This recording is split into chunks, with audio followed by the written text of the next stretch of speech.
now we begin our day, the official beginning of Panel 1. Best practices and innovations in customer experience, satisfaction and retention.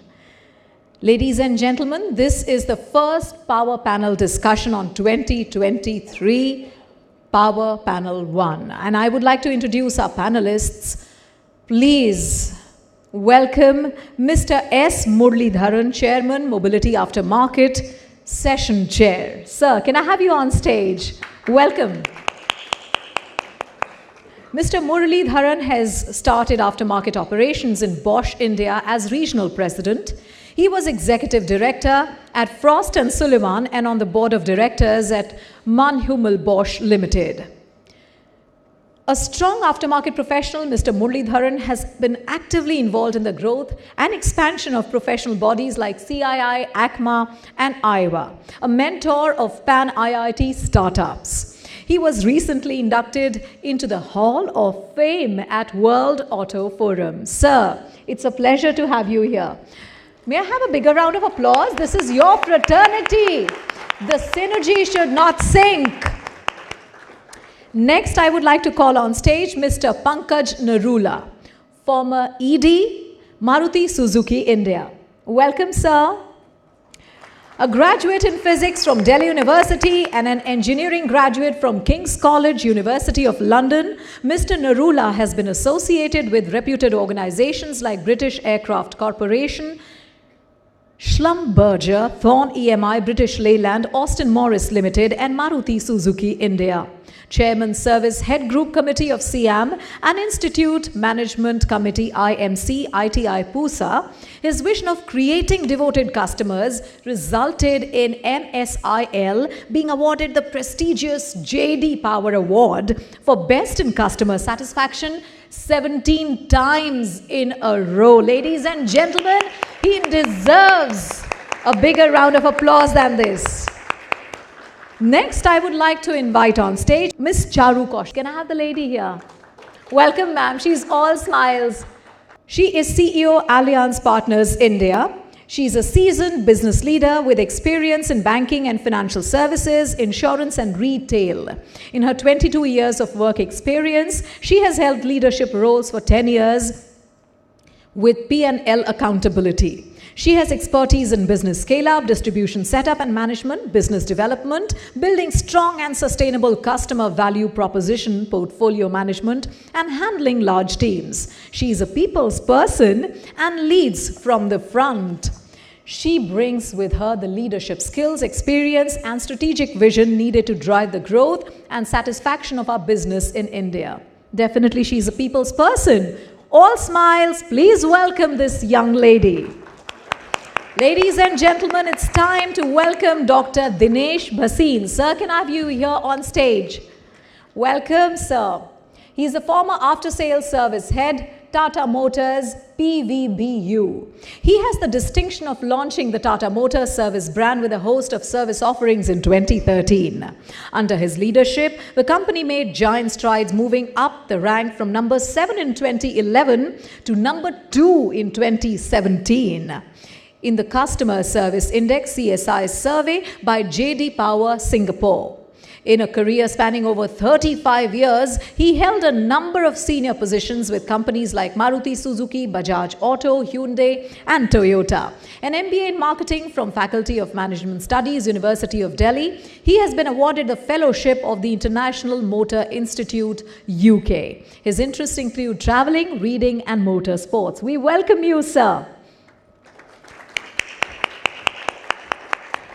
You know, clapping is such a good exercise while sitting. You're just not doing it enough. Thank you. You're a lovely audience. And now, may I have the pleasure to invite on stage Miss Garima Misra. Welcome, ma'am. She's MD Group Landmark. She's a competent professional with strong analytical and problem-solving skills and more than 20 years of experience within automotive retail industry. Miss Misra has had the experience of working with leading automobile brands like Jeep, Mercedes-Benz, Volkswagen, Honda, Ashok Leyland, to name a few. An entertainment enthusiast, she's actively involved in encouraging upcoming amateur filmmakers and providing them with platforms like Shot 7, with the aim to recognize the hidden potential. She also owns an advertising company and is partner in a leading Indian entertainment portal. Ladies and gentlemen, welcome the lady once again. It's a long panel and you have to keep clapping, but please don't mind, it's your family. Next, may I have the pleasure to have on stage Mr. Ramesh Rajagopalan. Welcome, sir. He's the head customer services and network Volvo Eicher. With 30 plus years in automotive sales, after sales and international marketing, this accomplished professional has expertise from top brands including TVS Suzuki, Mahindra Navistar, Bharat-Benz, Mitsubishi Fuso and Volvo Eicher, having managed pan-India and international markets in South Asia, Middle East and Africa. He is a university gold medalist in automobile engineering and drives innovation in customer service, dealer network strategy and market expansion. Currently, and as an executive vice president at Volvo Eicher, he spearheads customer service and network strategy for Eicher trucks and buses. He is a WAF star, having been recognized twice as Best After Sales Head, CV Business. Welcome once again, sir.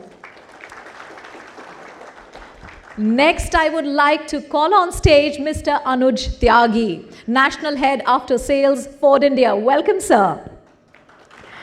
Mr. Anuj Tyagi has an impressive 25 plus years of experience in automotive industry, excelling in marketing, sales, service and network development. Presently at Ford India, his expertise shines. Some of the noteworthy achievements include steering the transition plan for Ford India's restructuring, fortifying the dealer network alignment, elevating customer satisfaction, achieving global benchmarks in customer retention, and establishing a sturdy foundation for future business growth. Previously at Honda Seal Cars, he held diverse roles spanning marketing, sales, and service operations. We are glad you could make it here, sir. Thank you. May I now have the pleasure to invite on stage Mr. Jayant Rawal. Sir. He is the Zonal Manager, West and Central, Skoda Auto, Volkswagen, India. He is a multifaceted, diligent professional in the automotive sector with 22 plus years of global experience, bringing cutting-edge strategies that elevate brands for optimal customer satisfaction. With a diverse background spanning Hyundai, Honda, Mahindra and Volkswagen, his expertise spans after-sales strategy and driving business enhancements through keen market insights and adept relationship management. Welcome once again, sir. Next, may I have the pleasure to call on stage Mr. Ramakrishna Reddy. Welcome, sir. He has a lovely smile and he just gave one to me. It's so pleasant to have this in the morning. He's the founder and CEO of Spoors, and he believes that digital transformation should be accessible to all organizations, regardless of their technical expertise. He has built the Product Effort, a no-code and DIY platform that allows business users to create customer workflows, automating repetitive tasks, simplifying complex processes, and improving productivity. With 28 plus years in IT, he's a member at TI Hyderabad and also a mentor for leadership. Formerly CEO at Anisys Solutions and head of Microsoft's BI Center, Mr. Ram played a key role in developing BI applications and enterprise data warehouse solutions, contributing significantly to Microsoft SQL Server products. His expertise spans BI, BPM, EAI, and software development, including pivotal roles at Intel. Now I would like to hand over the mic to Mr. Muralidharan, who is the chair and moderator for this particular panel. Over to you, sir. Thank you. Deepti. When the world's fifth largest economy, with the third largest road network, has a registered vehicle park of all types of 32.9 crores, the fulcrum, the center, becomes the customer. And you have here on this panel a combined work experience of over 200 man-years, 2 generations, spread across at least 6 Indian states to answer 2 rounds of questions and give you sharp inputs on what causes customer retention as well as acquisition. And long before these words were known, there was one company in this country which put customer first. And to kick it off, what made Maruti think of customers?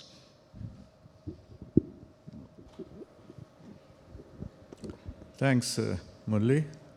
Good morning to all. Thank you for inviting me for the panel discussion. Yes, you said putting customer first. You know, at Maruti, it's always been thought that if we want to make money, we want to be profitable.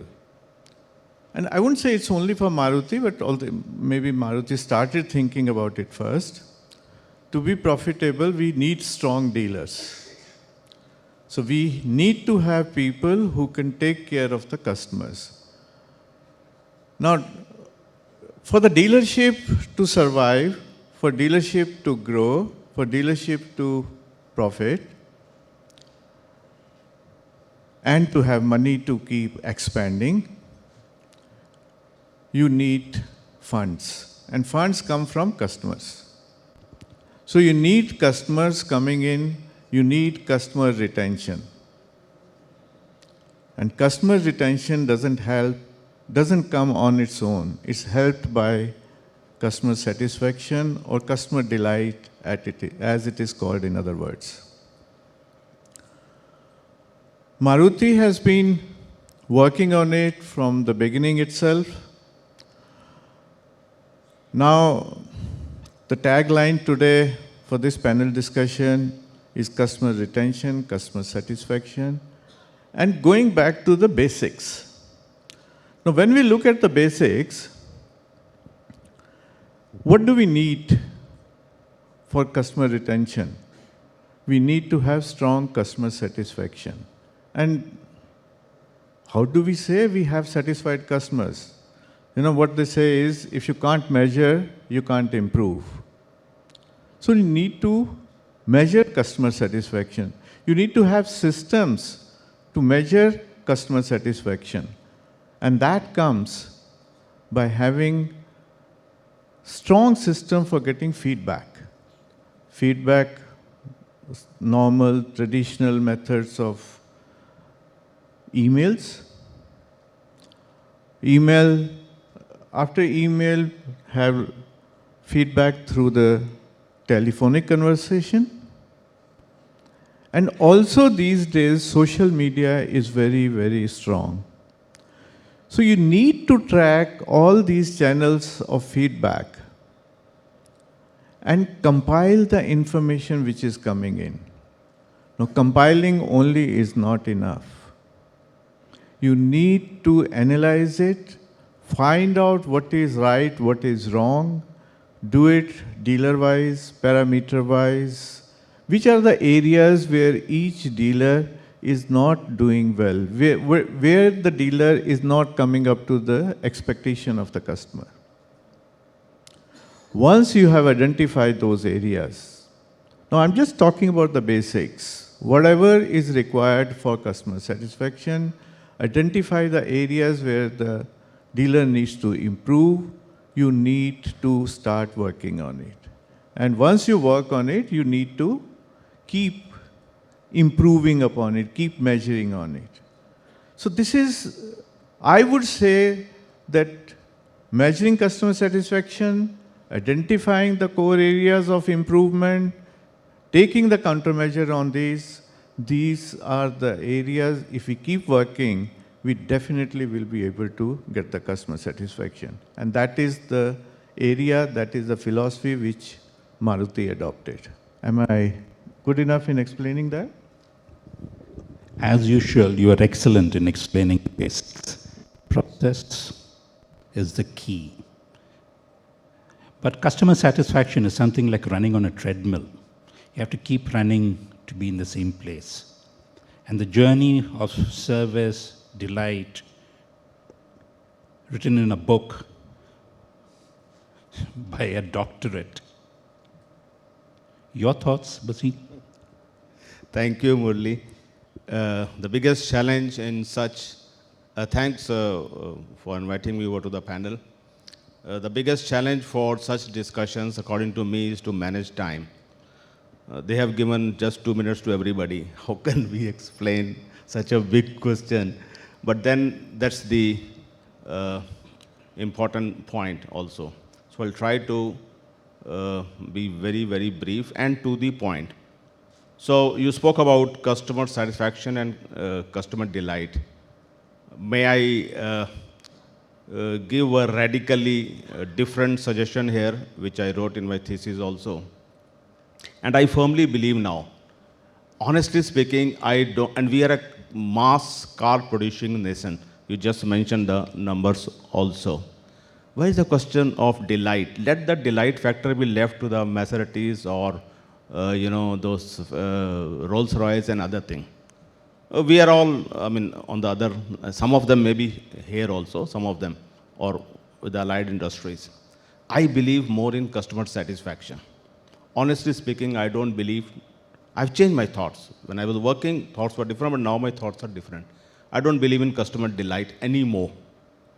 You may or may not quote me, but these are my thoughts.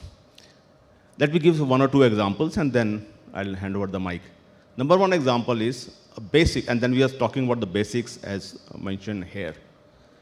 In the pickup and drop of the vehicle, which is something which everybody does, all car companies do, all dealerships do. The guy who comes, if he happens to come a bit closer, not every time, but many times, he emits a different order. Probably, and then I work in Bombay and Dubai. So I know at least in Bombay, these 2 places I stay. I know at least in Bombay how somebody reaches the workplace. Those local trains for which Bombay is known for, totally different than Delhi. Delhi is full of metro, Bombay mein metro nahi hai. Hardly 10 or 15 kilometers, or maybe now 30 kilometers. Ek smell aata, he travels in that bus and then reaches to pick your car in the evening also. Maybe there's a need to train him. That's the one basics leading to customer satisfaction. Chhodiye delight ko. Second example, second one is I was talking to my friend Rajesh here in the morning and I picked up some information. There's another example of customer satisfaction, maybe little towards delight. They talk about internet inside in their car. I remember now 7-8 years ago in one of the customer meets, one customer asked me, I was the head of Tata Motors at that time, passenger vehicles after sales service.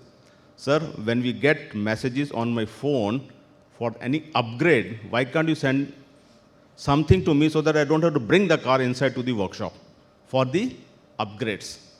Software also has to be upgraded. That is basic customer satisfaction. It's not a delight. Slightly towards delight, but basic customer satisfaction, which MG tried.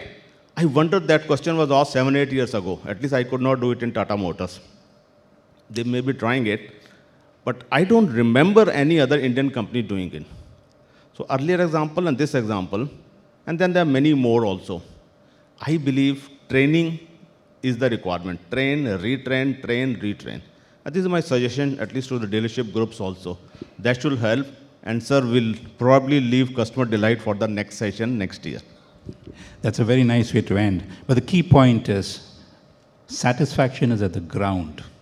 And when the ground has high prices, cost of spares, parts not available, vehicle breaks down on the outskirts of Pune, what does Volkswagen do, Jayant? Thank you, Murli-san. Good morning, everyone. Thank you for sharing this platform. A big thank you to the Anuj and team. Initially, Anuj had very beautifully set the context of, trying, keep on trying, try new things. So I'll share my experience of Volkswagen about customer retention. Volkswagen has always been an aspirational luxury brand. And with luxury, it's always a misconception that it would be expensive.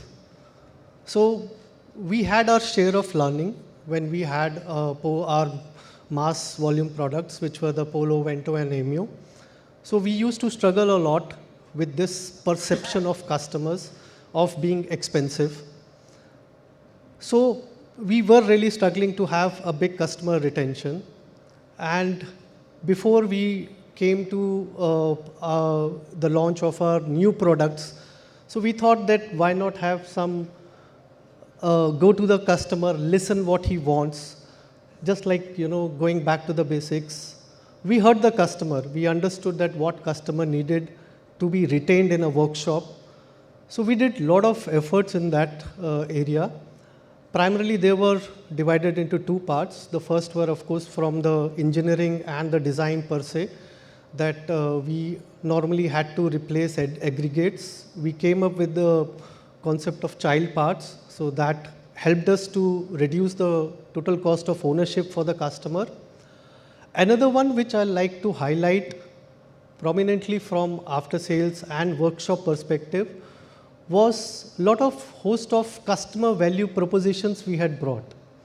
So those were in terms of extended warranty to the tune of up till 7 years, RSA up to 10 years, so that customers are retained to us. Our service value packages were very customer friendly to the extent that we had Tygoon packages starting from mere 23,000 today and goes up to just 26,000 for a period of 4 years. So mind you, our services are just once a year and 15,000 kilometers, which actually translates to just 6,000 a year, which is competitive to any other brand or any smaller car in that segment. So having this host of initiatives done, we build a customer proposition under the umbrella of TCO. So that is how we had managed. It has given us great results. My colleague will also show during the later part that how we have managed to retain majority of our customers back to the dealership. It's a great concept actually, which is not very well understood in this total cost of ownership. And I think we should spend time discussing with Volkswagen how they do it on the field across the world. But then we now have a new player in the ecosystem. Earlier we used to have mechanics, distributors, companies. Now we have service providers. Vehicle goes off-road, we'll put it on road. Charu, what do you actually do? Okay, so firstly, good morning, everybody. And Anuj, thank you so much for inviting us here. It's a pleasure to be here in such august company. So I'll answer what we do. We are the largest automotive assistance company in the country. And a large part of what we do is roadside assistance with many of the marquee brands in the country. And it's a privilege to do that. We've been doing that for 16 years. And we are, of course, a part of the Allianz group. Now, coming to customer experience, I think, we spoke about experience, satisfaction, and retention. Now, the interesting part in roadside assistance is that your experience is your own. So, its experience is equal to satisfaction. So, we really step in when there's a breakdown. So, what that really means is that we have to get it right every time, and we have to turn a moment of distress into a moment of delight. And we've been doing it for many years. One learning that is there for us is that while we get it right, and these are our actual numbers, we get the experience right 99.8%. But for the 0.2%, and there are so many of our esteemed partners in the audience, so they can relate to what I'm saying. For the 0.2%, where it's not as per the expectation of the customer, we have to recover the customer, and we work very closely with the brands to do that. One very important point for us to get this right is to know your customer. So I think with the experience we've had over the years, we've got to know our customers extremely well. And I can say, because we work with so many OEMs, that the one feature which stands out across the industry today is customer first. We see customer centricity as center of the table from the auto manufacturers, and it's a change. It's happened over the years, but very clearly it's an important one. And roadside assistance is a moment of truth, so it's very important for us to deliver it right. I'll pick up some of the points that all of you mentioned, right? So on feedback that Mr. Narula said, I think feedback is critical. We get feedback from our customers in many ways. So there is a voice of customer that we do. There is calling that we do. So whatever processes we run, we try and keep them high tech and high touch. Because while digitization is adopted by customers, it's very important in an assistance line of business to maintain high touch also. So our philosophy is high tech, high touch. I'll also pick up on the point of training. Training is critical. So you mentioned about dealerships. Dealerships are important. For us, the dealership equivalent in our ecosystem is the provider. So we've got the largest provider network in the country. More importantly, we invested in the country. So we've got some 20 COCO depots and fleet and almost 200 drivers and technicians. So net, there's a lot of learning. And we keep building on our expertise and experience through having a provider network which is really good. We partner with the OEMs to really teach the providers, because technology of the vehicles has changed. And the assistance business is really important. It is also changed because our cars that we are selling today are fancier, more tech savvy, tech heavy, and our customers in India are driving far and wide. So breakdown can literally happen anywhere. And as the assistance company, we have to be there when it matters the most to the customer. So that's where digitization comes in for us. So we've digitized the customer journey over the years, and most customers adopt it, but there is a set of customers who will not adopt it. So hence the high tech, high touch becomes important. So the customer experience is important. Customer satisfaction for us is for the end customer as well as for the brand, because we work and represent the brand. So that's something that we keep in mind always, and we work very closely with the brand to align with their philosophy. The third part of retention, I think for us, comes on 2 points: that the customer remains happy with the brand, and hence there is loyalty, and our partners work with us always. So there's a lot that we do, and the ecosystem is changing rapidly with the cars changing and more of MUV and SUV coming. We are also aligning to strengthening our provider network, increasing their adoption of digital tools, because they are there when the rubber meets the road. And we continue to digitize, but we also have a contact center where people will speak when somebody is in distress, because we realize that's important. So that's in brief what we do, sir. Oof. Who would have thought just providing roadside assistance needs high touch, high experience, high visualization, 99.8% efficiency. And then did you notice a smile on her face when she said people are not happy at 0.2% non-efficient? 0.2% of 1 crore vehicles off-road is a very large number. And that's why you need more tech. And who else to talk of tech than the company which is known as Tech on Wheels? What do you do when the shift of service moves away from dealership points right to a fleet operator point who wants company to give him tech support? Ramesh, what do you do? Sure. Thank you, and good morning, everyone. Thanks, Anuj, for having me also on the panel. I think interesting views from this direction. I have slightly different insights today for me. I just want to put across the views that how commercial vehicle industry has certain unique features.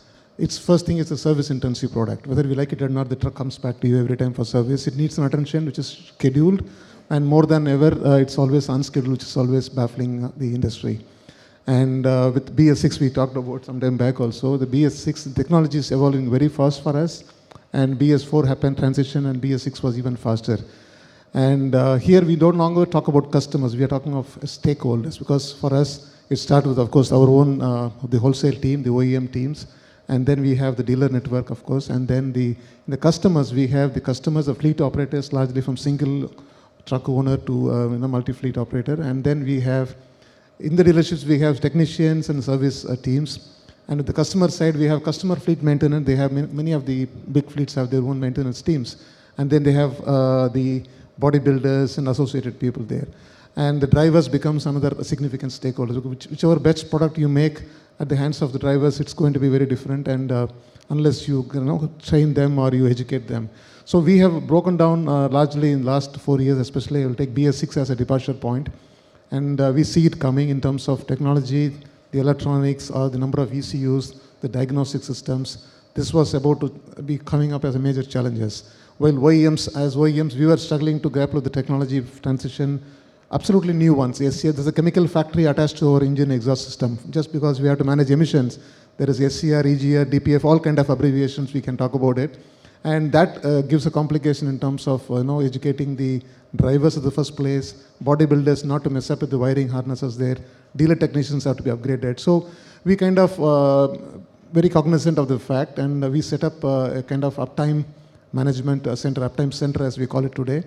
And uptime is the key word for us in this business, because satisfaction or experience or delight, whatever, it comes from the uptime. Chakka gumna chahiye bolte na, this is what language we use in our business. And uptime is about proactively having a longer service interval, reduced unplanned stops, turnaround time at the workshops, the breakdown, reach and recovery. Reaching is one part of it, like Ms. Charu talked about. We also have some numbers, which is not very, still we are talking of around 10,000 plus breakdowns, on average over 1 million trucks running on the road. And every month on month we attend every day we have 350 calls. Reaching out, there are a lot of partners, sometimes our own teams are reaching out, but there's still around, I would say, give or take less than 3 hours, we are able to reach around 93 to 94%. Month on month it improves, but this is a big challenge. Reach and recovery, we have SLAs back to back for the dealers to challenge them. Well, that is one side. I think what is helping us also, we have an uptime center which is managed by around 120 odd teams of people who speak multiple languages. They are L1 support, technically qualified people we deploy there. And 8 languages we speak, because the driver is the first one to call us up. And then we need to provide that kind of solution to them. At the workshop level, we have all workshops are connected to us. So centrally monitored system. Every job card is being tracked for the time it should take and how much is the deviation allowed.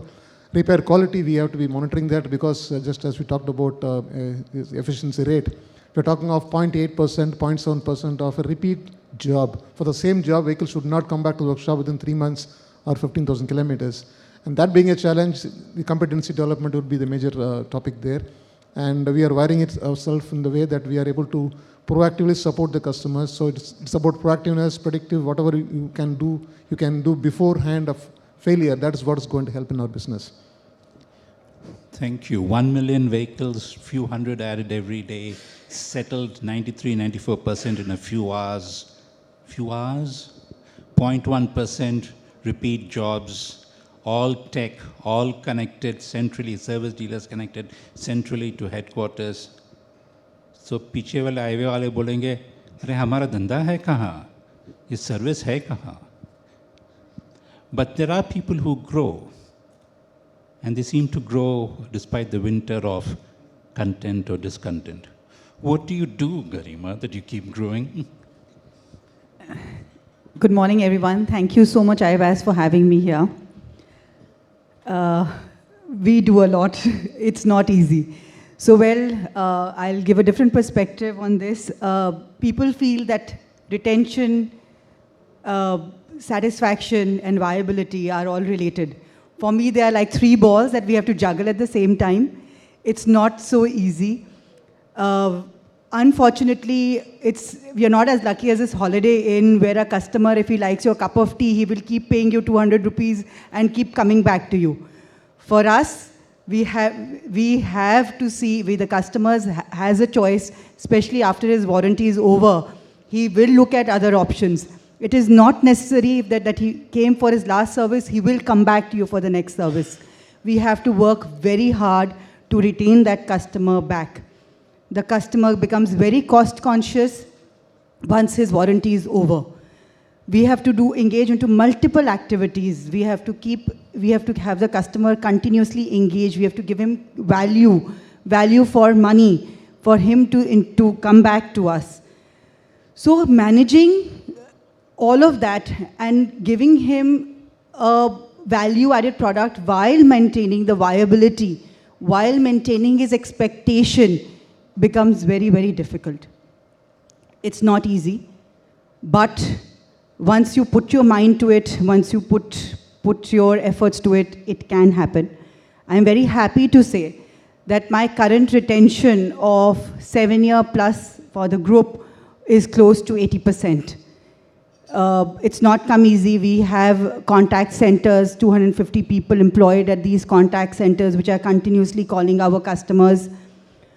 Once we do a lot of validation activity continuously on customers who become non-contactable. Then having these customers coming in, we give them value propositions, we give them white label products, we give them OEM products, we try to understand the need of the customer. We try to tell him, explain the importance of all the products that we sell at the workshop. That is what we do.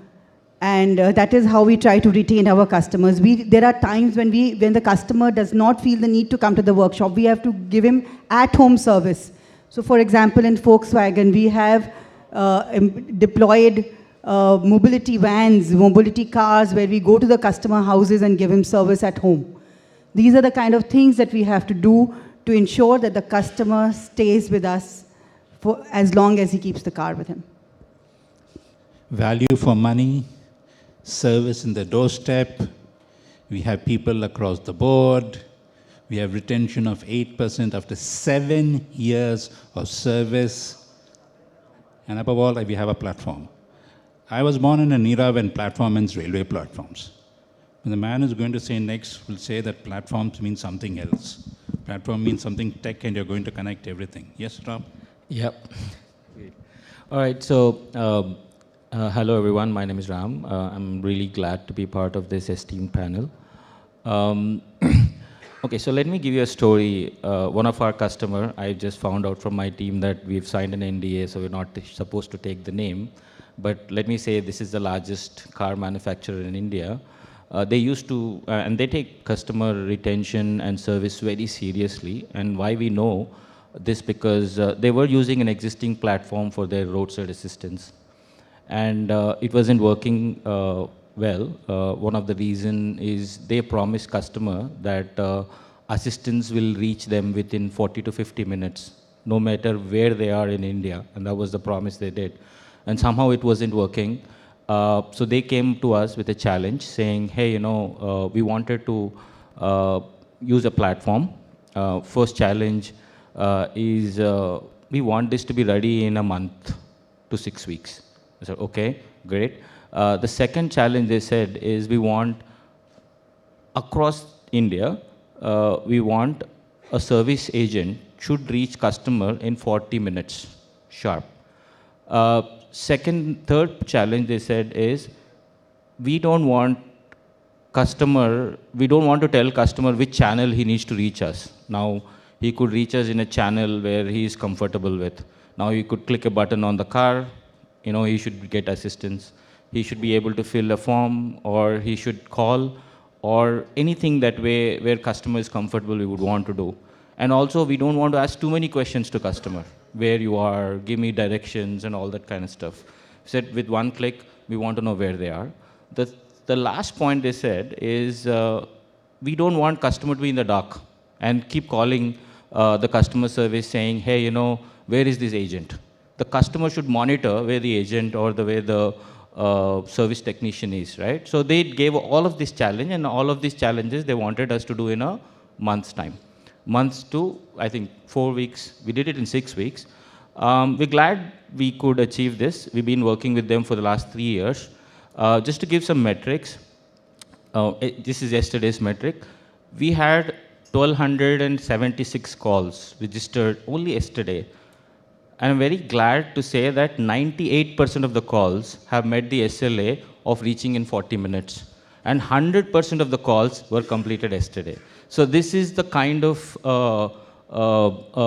service levels that customers are expecting.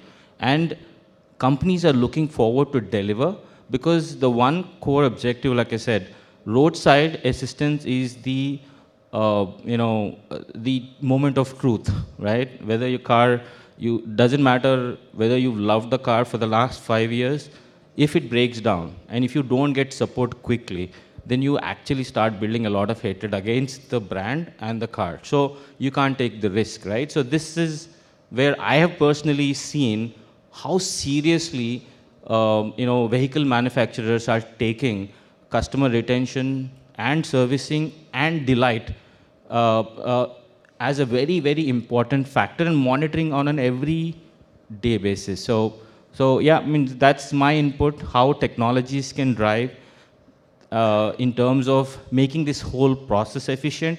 And last but not least, the manual intervention is close to zero. Everything gets automated. Allocation of a ticket, it sends, the risk, one of the risk factor is you might not have a dealer found. So the system automatically identifies 2 to 3 dealers or service technicians who accepts, like Uber, right? It sends 3-4 requests and one of them accepts and they come. So they increase the probability of assigning a technician to close to 98% in the first attempt. So that's the beauty of digitizing and automating a lot of software to ensure customer is retained and serviced well. I'm beginning to love the numbers. 98% of 1,200 complaints in a day settled within a day, and 40 minutes for 98%. But this must be because the customer is a large OEM like Maruti or Toyota or somebody, It cannot be done for everybody, right? I can't say the name. Don't tell us the name. Just tell me, is this platform something which Vikrant can use for all his aftermarket? Is it a moving on platform? Is it replicatable? Is it relevant for all? Yeah, so great. Absolutely. The platform, like, I think the introduction said, we call it a no-code platform. Primarily, it's a platform that will help anybody configure it at a very fast pace without having to know a lot of technical knowledge.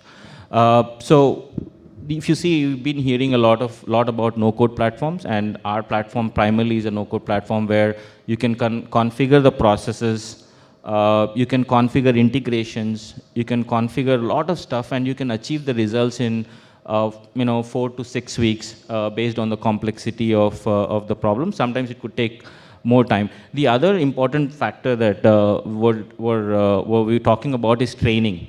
Now, I have seen in my past that you train, people forget. Now, the training happens on the job most of the time. Now, how does that happen? Now, in case of our customer who's using our product, there's a series of steps that needs to be executed on the spot. And sometimes you forget what needs to be done. But the orchestration of workflow, which is done on the spot, the other good part is when you go to a location, you don't know if you have internet. So the orchestration should be dynamic and happening without an internet use at that point of time, because you're at a roadside assistance area where there is no connectivity at all. So you can't expect technology. So the intelligence has to be built in the device, which will orchestrate the process steps, as well as give information about what needs to be done at the location based on the problem statement, right? So all of these things can be configured, built, and deploy instantly with no absolute coding done. So there are technologies which can help in that area. Love that. Which means this is one more thing we can export across the world. But Garima, we do have a follow-up question. Yes, you didn't mention how much you're growing, so I think that's confidential, so I'm not going to mention it. But how do you see the future? Comments?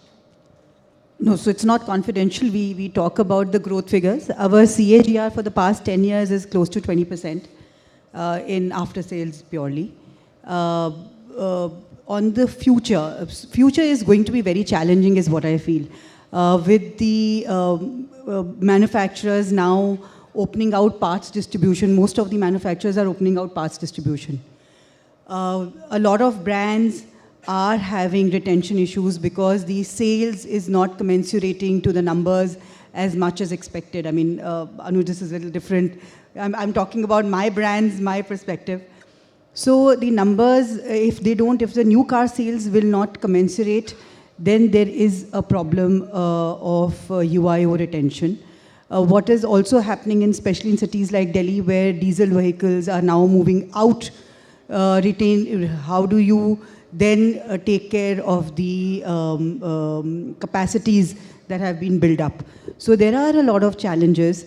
Nevertheless, what we need to understand is that more than the customer, if we can somehow focus on the vehicle. What I mean to say is when the vehicle changes hand, do not lose touch of that vehicle. Develop ways and means of knowing who the next customer is going to be. Because it is the vehicle that is going to be important. Try to ensure that whoever is behind the wheels should come back to you at your workshop. A lot of effort goes there when we talk about that. It's not easy. It's not very easy to find out who the customer sold the car to. But yes, we have now Vahan integrated APIs. We have softwares where we can find out who is the new customer, entice him, give him service. Like for example, in Volkswagen, we have come up with service value packages. Give him value packages and try to show him that how important it is yet to come back to the workshop, despite having the choice of roadside or even Go mechanics of the world, the Bosch dealerships of the world. Yes, still we have to tell the customer we can give him a better service. The key phrase there was this company services vehicles. The vehicle changes and the owner changes. That is the distinction which I personally found is what is giving them growth. But the other extreme is, Tyagi, you don't manufacture vehicles, but you still have to service vehicles here. Yeah. Why do you even do it? So I think I stand in a slightly unique situation versus most of the others and their experiences. I remember September 2021 is when our leadership announced this restructuring where we stopped new vehicle manufacturing and sales in India. But that announcement came in along with a commitment to our customers that we will continue to operate with them and work with them as a family and continue to support them in their service requirements. That was a unique situation for us, at least within a span of experience that I had. And I was tasked to, coming in from actually a sales background and a dealer development background into after sales, and with the task of saying, so this is where the announcement is.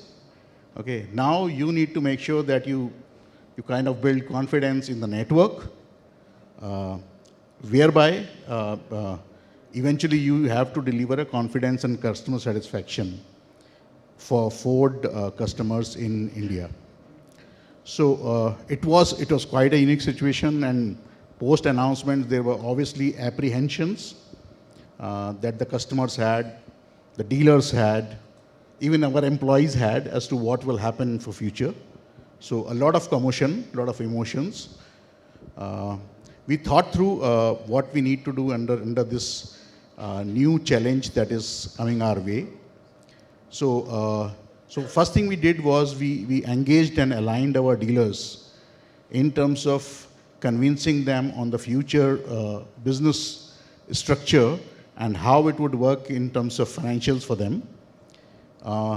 Glad to say that we retained more than 95% of our service touch points, which were in excess of 300 after the restructuring. So that was the first battle one. Second was the task on how do we now develop the confidence amongst the customers, because after the announcement, there was obviously people who were looking at what will happen to service, should I sell my car? There was a time when, the resale values were looking little dicey. So we put together a communication plan for the customers, wherein we actually gone on TV in the month of January. A pretty heavily budgeted, loaded TV campaign we did with the motto of, or with the tagline of committed to serve. That, along with the continuous engagement that we had on our teams, we asked them to go at the floor of the dealership, talk to the technicians, talk to the service advisors, talk to the floor supervisors, because these are the guys who are going to deliver the service. If they are not confident about their future, okay, or the continuity of the business, how will it happen? It will be very difficult to continue giving the sustained service experience to the customers. Touchwood, with the help of team and with a great cooperation from the dealer network, we are lucky to have a great network for ourselves. All the stars got aligned, and then obviously, the learned people in the panel have shared various tools of retention. I would say I am a firm believer of basics. You really do not have to go for out-of-box thinking till the time you have an out-of-box problem or you are looking for some extraordinary efficiency increase. So stick to the basics and stick to that basics as a plan. The key is how good you are in executing that plan. How you are working closely with everybody in the scheme of things and making sure that everybody is aligned to your plan, it is getting monitored, and course corrections are taken whenever it is required. So thanks to all of that, and which, we also brought in some new extended service business plans, as one of the panelists was also saying, and we sort of, we had a coverage till 9 years now with ATWs, anytime warranties, extended businesses. And the challenge with us was a little different, because most of our vehicles in the UIO were getting out of the warranty period. Because preceding couple of years, because of chip shortages and otherwise, the new car sales wasn't good enough. So that was a challenge for us. And touchwood with the efforts that the team has been able to put together, I mean, we have actually grown our retention post restructuring. Okay, unlike most popular belief that the retention is expected to go down, more than 12% of our dealers have done their highest ever repair orders this year. Okay, so and I think all of this resulted in a overall at a national level for a 10-year car park with almost 3 years of no new car sales. We stand at close to 70% of retention. Tyagi, you're being modest. To achieve that kind of numbers is not just doing the basics. It's doing the basics with execution incredibly well. You don't manufacture, yet you service. And the other extreme is Ramesh, who's going to come with connected vehicles. How are you going to service a connected vehicle? Yeah, that's an interesting development which happened 3.5 years ago. I think when connectivity was getting a little bit popular, I think we caught on to that in a quite early stage. We decided in July 2020 that we will go for 100% connected trucks and buses. And we know what is behind that, and I think it's not about just sheer data, but I think the ability to put yourself in a situation where you will be able to proactively address a lot of the customer needs, that was very evident, and we had a chartered clear program. As we speak today, we have close to around 180,000 trucks and buses connected. And when you talk about connected, they are responding to it, just not connected by way of just a tracking system. It's an advanced telematics what we deployed there, and which connects to all the ECUs in the vehicle, and it's a very live tool. And where we have invested heavily and where we are leveraging now is the advanced telematics, where we are able to move from what used to be a breakdown assistance to a very predictive way of doing business. So today we have set business rules, a lot of algorithms at play, and multiple iterations. Now we have a very, very matured tool which can predict a failure connected to the engines and powertrain management wherever we have ECUs deployed, and more sensors are being deployed on the mechanical breakages as well.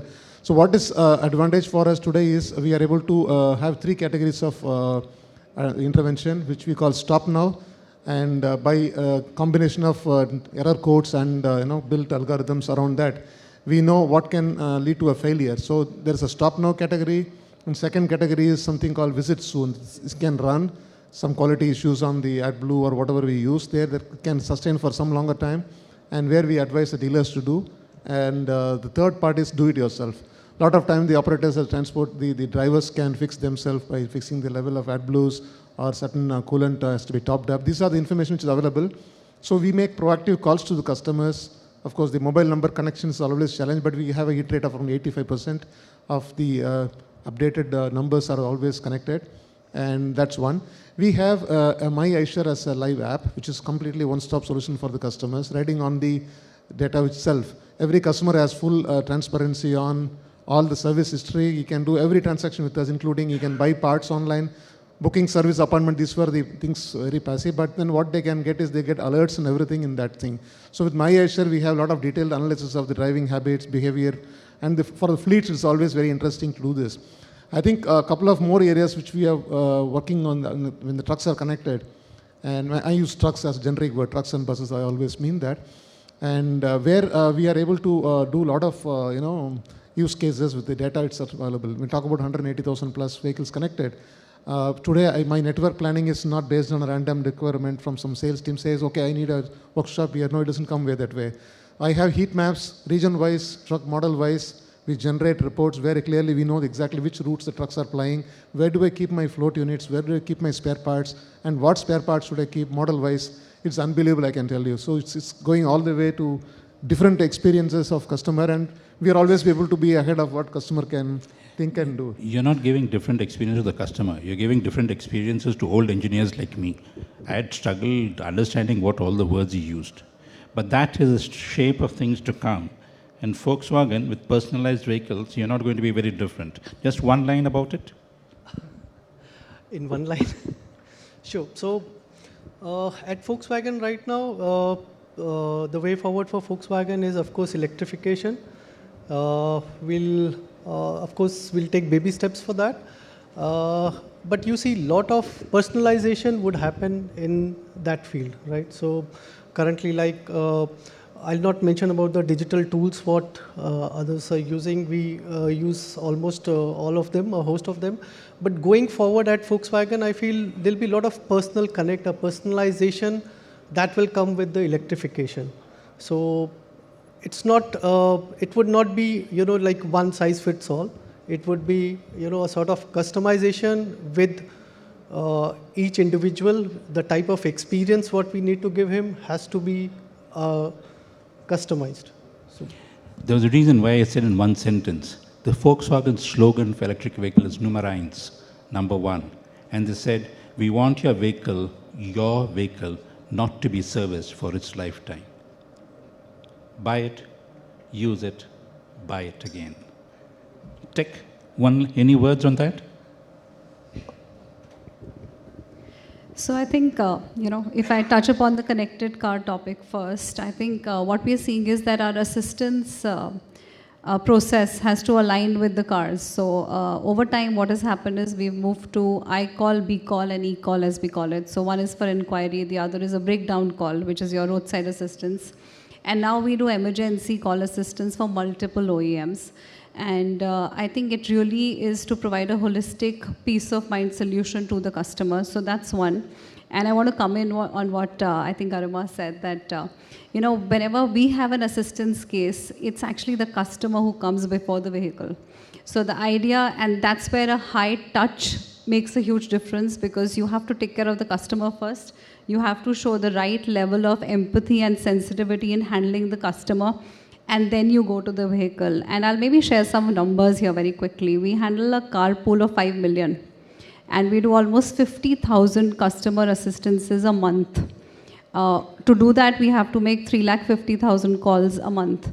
So what happens is that, you know, when you have to do this, coming to your point of execution, execution is the key.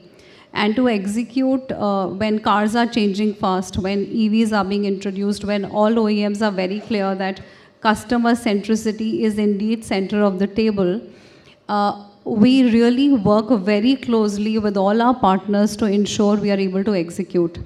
And hence, even from an EV standpoint, we've had to create an EV ecosystem. And this is again a peace of mind solution. What we are doing here is we've got some mobility vans, but we're doing wall box installation. So I think it's an evolving space. And as you mentioned, an assistance ecosystem actually gives the customer a more holistic experience. And every OEM has their own vision of this ecosystem. So it's great to partner with them and deliver the right experience for the customer. Thank you, Charu. Nice to see numbers coming now in millions. From past per million ho raha hai abhi, okay? So you have connected vehicle, which is tech. You have Ford, which does tech. You have Volkswagen, Numa Eins, tech. Ram said, I'm only tech. I thought customer service was people here. Bhasin sir, are we both getting outdated? आदमी का कोई ज़रूरी है service के लिए? बहुत ज़रूरी है. आदमी ही ज़रूरी है. Maybe I have answered it, brilliantly. Before I could explain it, yeah. And I want to give some examples, not only from our own industry, after sales for cars and two-wheelers, let's say vehicles, but also something from hospitality, something from hospitals, and also something which I experienced in the last 10 days. So it's very close. I mean, it's not something coming from the books or so. Of course, in the books, when I was doing my post-graduation from Delhi University, service marketing was my elective many decades ago. Not many, okay, few decades ago. There I was told by my professor that, and it was a textbook thing, there are 7 P's in service. In traditional sales and marketing, there are, my guru friend Rao Pratap Singh smiling, we used to discuss, there are 4 P's: product, price, place, promotion. This all MBA guys would know. In service, there is 5th one called physical infrastructure. That means the workshops, etc. They are very important. They should be appealing. Acha board lagana chahiye, corporate identity and like that. Then processes. Service without process ho nahi sakti. Pura service planning process hota hai, department hota hai. And 3rd one is people.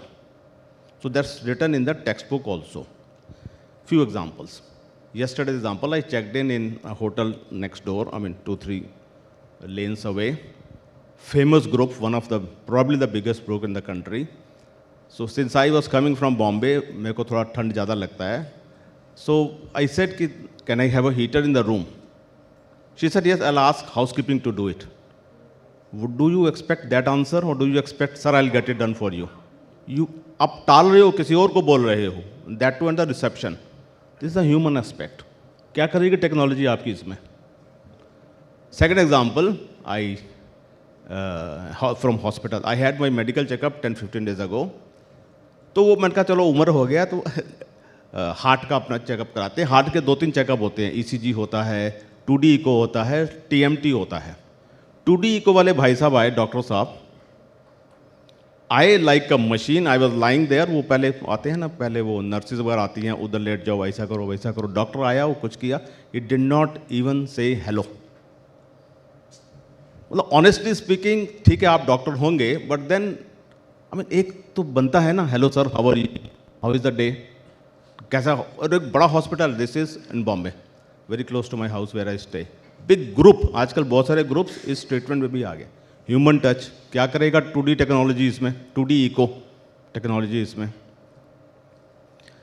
Then some other things also, you know, this 2 things. Then like our service advisor, जिसका example मैंने अभी थोड़ी देर पहले coat भी किया था. Even जो driver लेने के लिए आता होता हमारा गाड़ियाँ. I mention about my second house. I have a Volvo XC90 and I have also in my home Audi A4 sports model. very high technology wise. I mean, these are driven by my children. उनको वही complaint है, पापा वहाँ जाते हैं कोई सुनता ही नहीं है, क्या करेगी टेक्नोलॉजी यहाँ पर? So it's eventually driven by the people only. Cars of today as and more of tomorrow would be only computers on wheel. उसमें कुछ खराब नहीं होगा. 83 when I joined Maruti, I remember technology has moved from CB point. Some old timers would remember. नए वालों को शायद ना पता हो. Transistors, ignition coil, and now you know the technology. Engine is covered. कुछ दिखता ही नहीं उसके नीचे engine है या क्या है. Such is the technology. Nothing happens. Oil filter change was 5,000 kilometer, 10,000 kilometer. Now much more, and then now services once a year. एक बार आपने साल में जाके मिलना है. क्या करेगी technology? You have to go and see the service advisor. He should talk to you.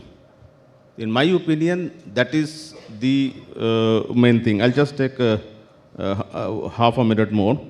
One thing I picked up from here only. Another example was my insurance is about to expire. One of the very large insurance companies in the country. I have decided not to go with them for some reason. They call me every week. Mostly 95% it's an answering machine. You know, when you pick up, वो bell जाता है, फिर वो उनका machine चालू हो जाता है. And this is my personal opinion. Somebody else may be different. I want somebody to talk to me, like that 2D example I gave you. मुझे machine से क्या लेना देना? What are you doing? You are putting a technology in that. I don't want that. So there would be many such customers in the world who probably, I would say not many, there would be, all of us, we are all human beings. In my opinion, to answer, and then RSA we spoke about a lot. RSA तो है ही service person के ऊपर. You know, the guy who was, जिसका गाड़ी रास्ते में खराब हो गया है, he first wants to listen, sir पानी लीजिए. And then you start asking, कब ली थी गाड़ी, सर्विस कब कराई थी, ऐसा ऑयल चेंज नहीं कराया आपने. I don't think he is at that moment of time willing to listen to that. Sir, answer is very clear, I think. People is the clear winner. Excellent examples that the difference between good service and great service is people. What would your takeaways be for the entire session? I think what we have been hearing for last about 1 hour, technology has really gone into the vehicles, and like Dinesh very rightly put, it's a computer on wheels. So there is not much that can be done with the vehicle. Technology as such is taking care of most of the aspects of the vehicle. And very beautifully narrated by Dinesh is the human touch. That is what is the most important thing that we need to do. And when we talk about basics in after-sales service, that is where we need to pay attention. We don't need to see that whether our computer or whether our job card being opened is being done properly or not. But we need to see how well is our staff taking care of the customer, how well is the staff. I'm saying staff right from the guard at the main entry gate till all the customer points in the workshop, how well they are taking the ownership of the workshop, how well they are being courteous to the customer. Now that is where the customer is expecting. Once he has reached there, now he expects to be taken care of. That is where the satisfaction comes. You can't just expect the customer to come and now we'll do the service and hand it over to him. Did we call him to the workshop? When he came, did we know that he was coming? Did we plan his service in the workshop? Was he given the approximate time of delivery? Was it explained to him what job is to be done? When the job was being done, if there is extended job to be done, did we inform the customer? Delivery to be done, have we done it within the time period that we promised? At the time of delivery, did we explain what job has been done? Did we hand over the parts replaced to him to win the confidence in the customer? So this human to human is the most important thing which is going to be there. And it's becoming more and more challenging because the visits are going to be few, but those visits are going to be important. The customers these days are traveling widely. So they have multiple experience in the airlines, in the hotel industry, in all over the place. So their expectations have gone up. So we need to see that we meet their expectations. That's all that we need to do. Those people who we have kept in our workshop, they need to be trained. But we need to check whether they are working as per our expectation. Training that we have given to them, is it really being translated on the floor or not? So we need to have a system of audit, monitoring. All that thing needs to be done so that we ensure that it is being done properly on the ground. From servicing mass-produced cars by two gentlemen on my right and left, to providing tech by a lady on this right and a gent on that, by having high-tech cars, be it a Volkswagen or Volvo interconnected, to show that service can grow. ये ठंड नहीं है, service में गर्मी है, by a lady here. And we do service to protect a brand, even if we don't manufacture. You had enough tips to last you for a year. All of us will be available outside, because now from an orange light, I have a red light in front of me which said time's up. So I request for the level of preparation which has gone in this panel. It is not instantaneous replies. Despite experience, we chatted with each other in WhatsApp group to know precisely what to say. For that, I request all the audience to please stand up and give this full panel a very big round of applause.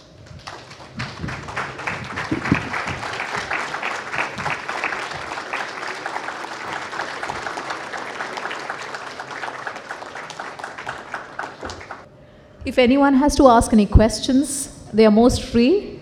Our volunteers are standing. You can just raise your hand and they'll come up to you with a mic in their hands and you can just ask your questions, and our star walls are here to answer. Thank you. The first question is always the toughest.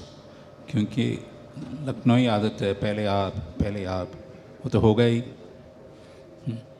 और सवाल नहीं है तो चाय तो बाहर है ही हैं. Yes, over to you. Good morning to all. I'm Anil Chikara. So I have been into the auto industry before joining this transport department. So I have worked a lot with Mr. Bhasin. And what I found in the industry, that the service department, which is the backbone for the customer's retention or the satisfaction of the product, but why this marketing people are dominating it and service people don't have any say. So this was my feeling. I had worked for about 10 to 12 years. So, but in 2 or 3 industries, in Escorts and Maruti and finally Toyota, so the same culture was still existing. So don't we have the market driven from the service department, not from the marketing? Because marketing people That have is your question different or observation? Oh. This is my Observation. question ki why this Indian industry is dominated by marketing guys, not from the service department. Indian industry, doyen service, Indian industry, doyen service. क्या बोल रहे हैं साहब? But your point is valid. Sometimes, yes, marketing tends to talk a lot. I think, can I just in one line? I think it depends from company to company, management to management, how seriously they take the things. In Maruti, we have had the policy, produce one less vehicle than having one vehicle stranded at the workshop. So that is the kind of commitment that one needs to have. And service has always been given the importance. Service has always been considered as the marketing tool. Service has always been considered as the retaining of the customers for the new vehicles also.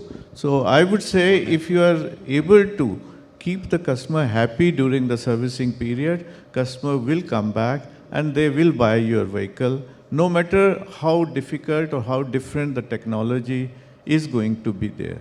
So most of the vehicles that you see in the market, they are of a similar technology. I don't see too much of a difference there. One particular item introduced today may come in the other vehicles after a month or so, but it is similar technology. But the difference is by the service. That, I think, is recognized by the manufacturers also, although it may not be so visible through media or so visible through ads as such, but the market share always conveys the message. Chikara sahab, welcome. Me and Mr. Chikara had also worked together. Chikara sahab, very first example is service dominates is yourself. People do not know about him, but he is the man he's from service. And he's the man who's leading safety, road safety and pollution and so many other things in Delhi. We can talk to him in the, so you are one of the examples. ऐसा नहीं कि service में dominate नहीं करता, marketing करता है. I would say this is upon yourself. आपके खुद के ऊपर है. Why do you allow others to come over you? मेरे कुछ friends यहाँ बैठे हैं, इसमें marketing के भी हैं, इसमें service के भी हैं, sales के भी हैं. In one of my previous company, Hyundai. The team is here and then you will find me after this forum, I'll go and sit with them. वो कोहेशन अभी भी है, हमारा कभी भी ऐसा अप डाउन नहीं हुआ था, if you remember. And they were the head of marketing, मेरे parallel थे. In Tata also, my immediately previous company, we did something in customer satisfaction that was spoken in my introduction also. मुझे कभी ऐसा feeling नहीं हुआ कि somebody is dominating me. I think ये हमारे ऊपर खुद के ऊपर ही है. And then as I said earlier, आपने खुद ही prove किया है. अच्छा काम करेंगे, this will always be visible to others also. Yes, Garima. So Chikara Sahab, you yourself started with a dialogue. You said that service being the backbone. So service is the backbone. हमारे लिए, for us as dealers, service is an annuity income. Sales होती है, किसी महीने होती है, किसी महीने नहीं होती है, किसी साल होती है. It's a very cyclical thing. Whereas service is stable. Service is annuity. Backbone की तरह बैकबोन पीछे होती है, लेकिन बैकबोन ज़रूरी होती है. बैकबोन के बिना इंसान की रीढ़ नहीं चल सकती. वाह, बैकबोन ज़रूरी होती है. Give her a big round of applause. If I may just add a little bit to what everybody has said. So, as we move forward, and we have seen, the product differentiations are getting minimized. Okay, there is no vehicle on the road which will just open up while being driven. So everybody is giving a pretty decent quality, competing features. So the differentiation as we move forward is going to lie in service. It is even today, and I think I'll give you an example from Ford. I mean, so there was a time when we were facing a perception of very high cost of ownership, which was eventually impacting the sales and the market share and all of that. And it used to take a lot of variable marketing offers to be able to push through the sales volumes. We changed our direction and started even marketing our campaigns on cost of ownership. Okay, we worked on very diligently on the prices of the vehicles, on the labors, set the processes right, and then started making that as a marketing communication tool, rather than talking about the features of the car. And touchwood, we have been able to execute that. EcoSport and Endeavour were a clear example of the way they did in the market and received in the market on the top of this service-led campaigns. Thank you. Thank you. Thank you so much, everyone. I really appreciate that you took the time out and came here on this wonderful Saturday morning. And it's time for felicitations for these wonderful panelists and our chair. So to do the honors, I would now like to invite on stage representatives, one representative each I would like to mention from Henkel, Nippon Paint and MG Motor India. Can we have them on stage, please? It was a wonderful session, and I totally believe and agree with what Dr. Dinesh said, that we need to have that human touch, which prioritizes above everything else. Please keep the synergies going. These are your people. This is your fraternity. Keep clapping. Keep the energy intact for all of them. Time for felicitations. Number one, to begin with, is Mr. S. Muralidharan, Chairman Mobility Aftermarket, who was the session chair for this one. Sir, can we have you here?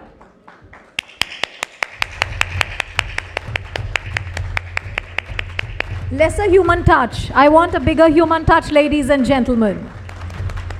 The smiles.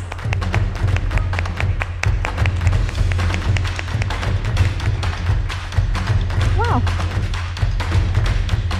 Next, I would like to call on stage Mr. Pankaj Narula. Thank you so much, sir. Sir, I would request everyone to please be here for the group photograph towards the end. Nobody should get off. Former ED, Maruti Suzuki, Mr. Pankaj Narula. Sir.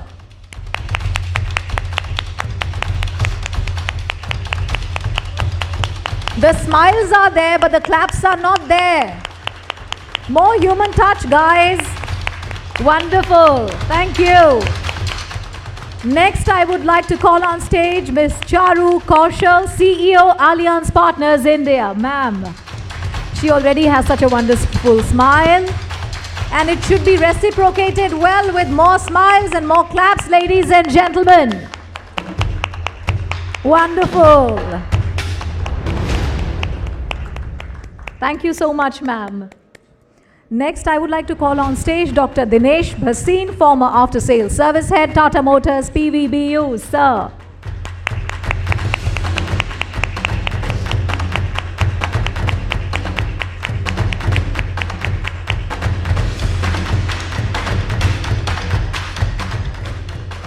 Thank you so much, sir. Next, please allow me to welcome Garima Misra in front, MD Group Landmark. Ma'am.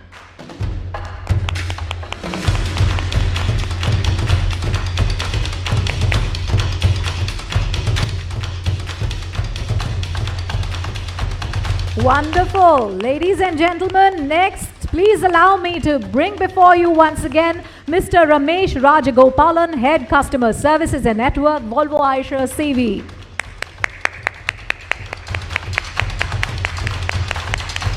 I can see a few people not clapping. This is a very good exercise while you're sitting. Please do not cease. Yes. Thank you. Next, I would like to call on stage Mr. Anuj Tyagi, National Head After Sales, Ford India. Sir.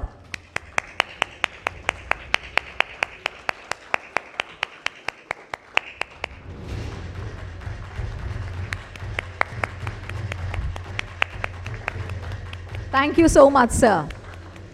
Next, let me bring on Mr. Jayant Rawal, Zonal Manager West and Central, Skoda Auto, Volkswagen, India. Sir.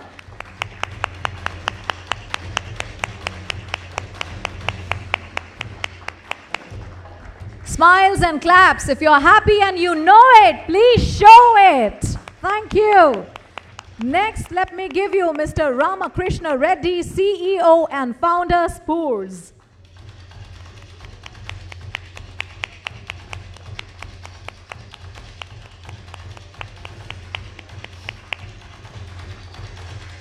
It's a request. Please come forward for a group photograph, everyone, after this. All the representatives as well. Please stand forward for a group photograph. Yes, everyone.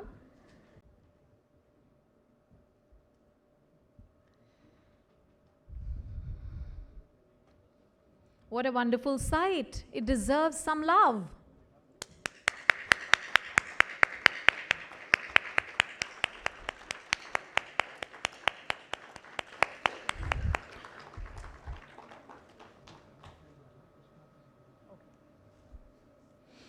Genuinely happy and grateful because you all took the time out. Thank you once again.